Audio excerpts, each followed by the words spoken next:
she's one of my favorite coaches I've seen in a while. The things that she says are pretty true. Let's see what she has to say about this. Their attractiveness, and basically they may start questioning whether or not they did the right thing in dumping you or whatever happened with this person, right? Maybe they just rejected you, or perhaps you dated for a while and they lost interest or something like that. But essentially they're going to be confused as to why you stopped trying, and they're going to feel bad, and their ego is going to be dropped because you have stopped trying. Okay, so what's going to happen now is that once this has happened, they may start getting more curious about you, especially if they do still have some feelings, or it may even just be the fact that their ego got hurt and they're trying to fish out to see what happened. Like, oh, I wonder if they found someone new, or I wonder if they're still secretly in love with me, but they're just maybe stubborn. They've got to a point where they're too stubborn now to say anything about it. And this is the thing, is that this is all registered as an energy. Women register this as an energy. So what I'm trying to say is that there is no way you can do this with conscious effort. Like you can't fake like being willing to walk away. So because of that, we're gonna go and we're gonna have a conversation about how to do this without having to fake it. Because what's gonna happen is that a lot of the times people try to do this, but then people can sense that you're faking it.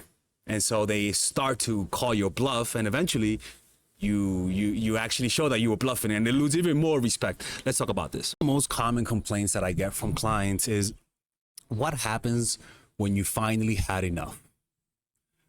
How people all of a sudden change as soon as you're over it. As soon as you wake up that one day and you're like, you know what? I'm sick of their bullshit. I'm sick of their disrespect. I'm sick of it.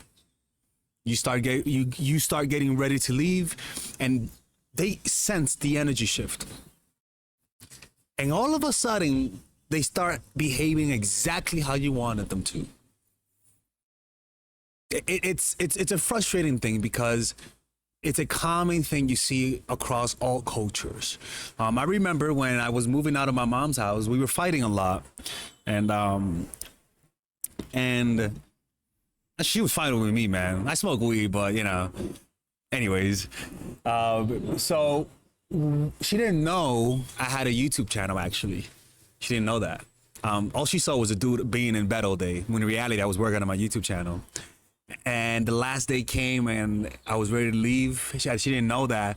But that week, I noticed that she was really nice. She was... And I remember I was sick of her. I'm not even gonna lie, I was sick of it. I was sick of getting at me for everything, to be honest with you. And when she saw me pack up, you could tell that she was like, something's different about this guy, you know? And she wouldn't bother me. She wouldn't do the things that would annoy me, like opening the door without knocking. You know, she showed a little bit more respect, right? And I'm like, sorry, Mom, I'm moving to New York City today. She was like, what do you mean? I was like, Mom, come on, man. I gotta go. And she would text me. She would be super sweet. But that only happened when she knew that I didn't depend on her. When she knew that, because before that, she knew that I didn't have any other alternative, right? I could only live in her house. And a lot of people, not just her, a lot of people get comfortable with that.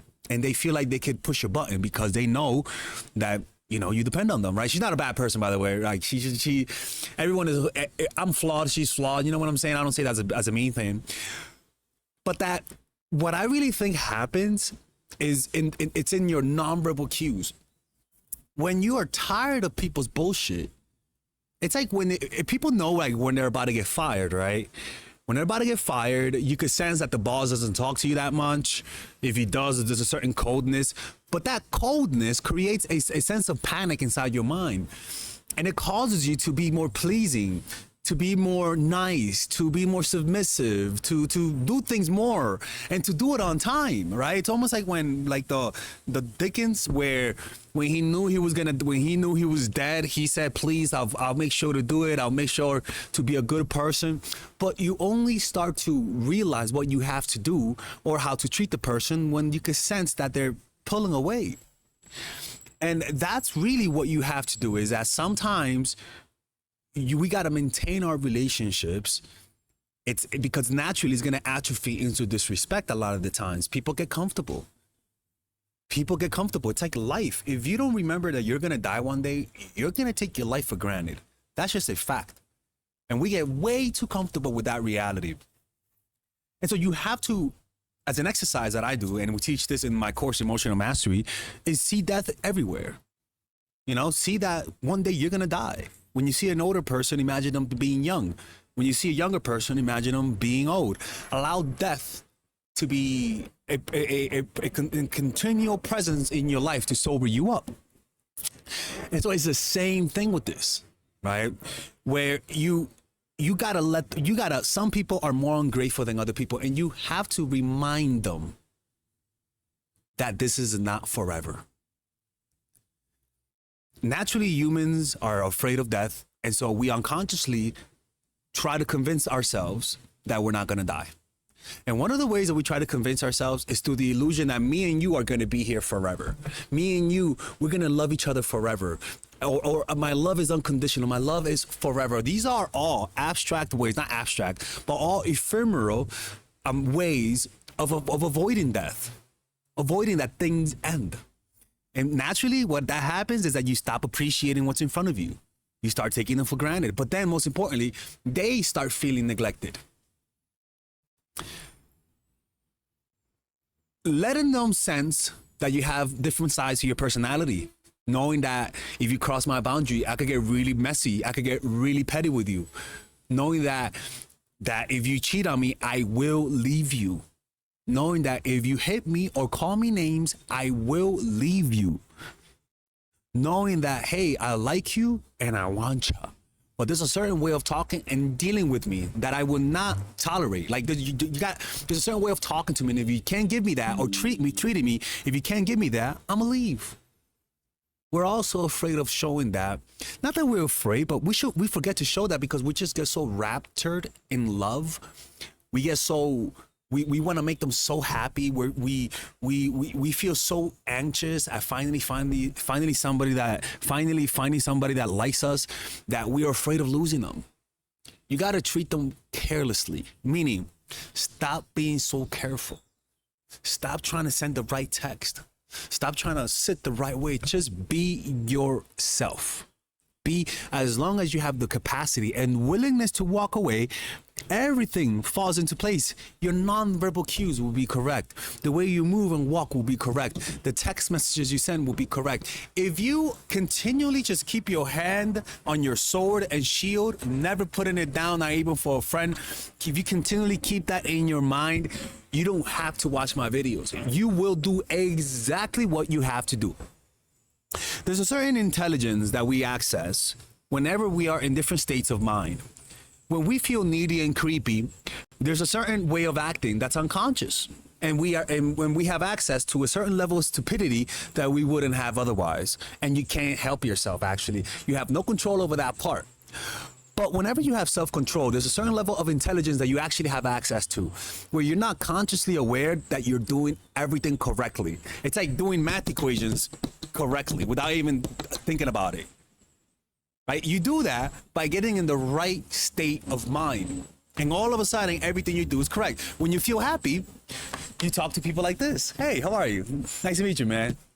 If somebody rejects you and you still feel happy, somebody says, I don't like you, and you feel happy, oh, my fault, man, I didn't mean to offend you. Okay, that's fine. You do everything correctly. You show positive body language, your movement is positive, and it creates a positive impression. You feel insecure and somebody rejects you. Oh, okay, sorry, okay, my fault. And no matter how much I tell you, you can't override those automatic, oh my God, Alex is gay. You can't override those automatic behavior. You really can't. It's automatic. And too many people watch these videos to try to fix an unconscious behavior. What governs your unconsciousness? The resentments you have, your traumas. If you just focus on healing your resentments towards the opposite sex, you will do everything that you have to do correctly. There's no need to think. It's like how mindset shift, right? Sometimes it's not about how to start a business. If you have the wrong mentality, no amount of information is going to override a bad mentality, because the mentality leads to the little things, the behavior. the little ideas, the little decisions that really don't make a difference, don't seem like to make a difference, but it does. Because when you're nervous, and I tell you, okay, speak calmly, and you're nervous, you can't. You could try for 5 seconds, but eventually you're gonna atrophy to what you were. So what I'm trying to tell you is, at the core of all of this, it's the mentality that I'm willing to walk if you don't treat me the way I deserve to be treated. If you just get that part, everything falls into place. You'll do everything that's correct with your family. You'll do everything that's correct with your kids. You'll do everything that's correct at your job. You'll do everything that's correct in a relationship if you just have this mentality. But the problem is that fear, your reaction to fear, is what causes you to not be able to do this. You gotta remove all of your fears. And you confront your fears by taking action. Meaning, like, for example, I go to meditation retreats, and one of the things that I'm afraid of is feeling this anxiety feeling that I feel on my chest. And I'm gonna give you an example of what fear means. I go there and I'm like, oh man, this is gonna be hard. 10 days of wanting to fucking leave. And you're like, oh, I don't want to deal with this. It's gonna be too painful. That's fear. I don't want to have to feel this, and I don't want to have to pay the price to downregulate this. That's fear. Because I think I can't do that. That's me succumbing to my fear.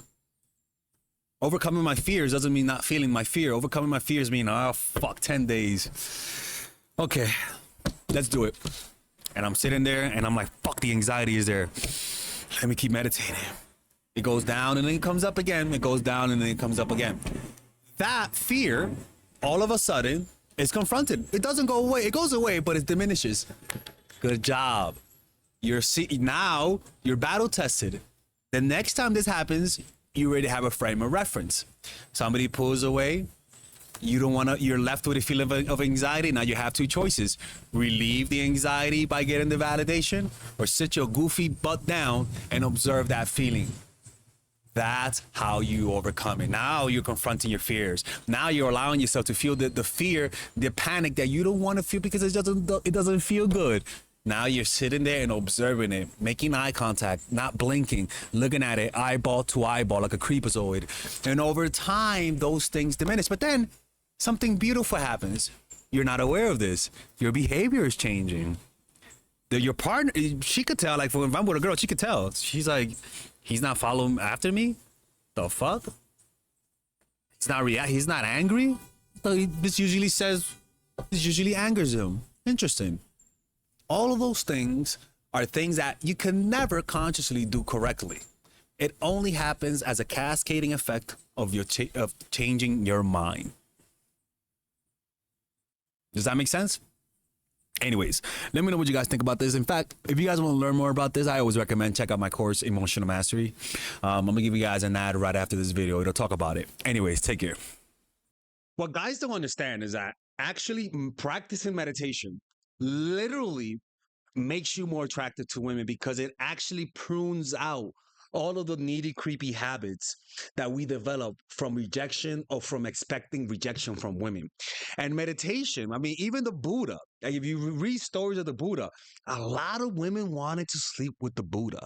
If you read stories of Hare Krishna or any enlightened teacher, they'll say that a lot of the times these women became enraptured by them by just them looking at them in the eye. Developing a spiritual practice is sexy to women. Masculine energy with spirituality is literally a woman's kryptonite. If you guys don't believe me, do a 10-day meditation retreat and you'll see what I'm talking about. Well, you don't have to do that. Well, I recommend if you do that. And it's actually free. It's called Vipassana. Go check it out. It's for free. I recommend it. But if you don't have the time, check out this course. It's called Emotional Mastery, where I teach you guys. It's a 5-week course to improve your dating life through practicing meditation, because it's going to give you all of the habits that you need to radiate masculinity. If you're a woman, it'll radiate femininity. If you're a man, it'll radiate masculinity. And I've seen it in my life. It's the first, when I applied this, all the women that I went on a date with, all of a sudden wanted to see me again and again and again. It's to the point that I'm not even interested as much anymore. Like I'm more picky with women. But out of all the things I've ever done, meditation, especially the ones that I'm gonna teach you, makes you more attractive. How? Because your reaction's lower. You become more nonchalant, unreactive. You let go more. You care less, and women are more drawn to that energy. So purchase this course. There's a 30-day money back guarantee, and if you purchase it, you could join our meditation group on Zoom and WhatsApp, where you meditate with me on a weekly basis. Okay, and there's a bunch of bonuses in this course, so go check it out. And if you don't like it, there's a 30-day money back guarantee. Okay, so with that being said, let's continue with the video.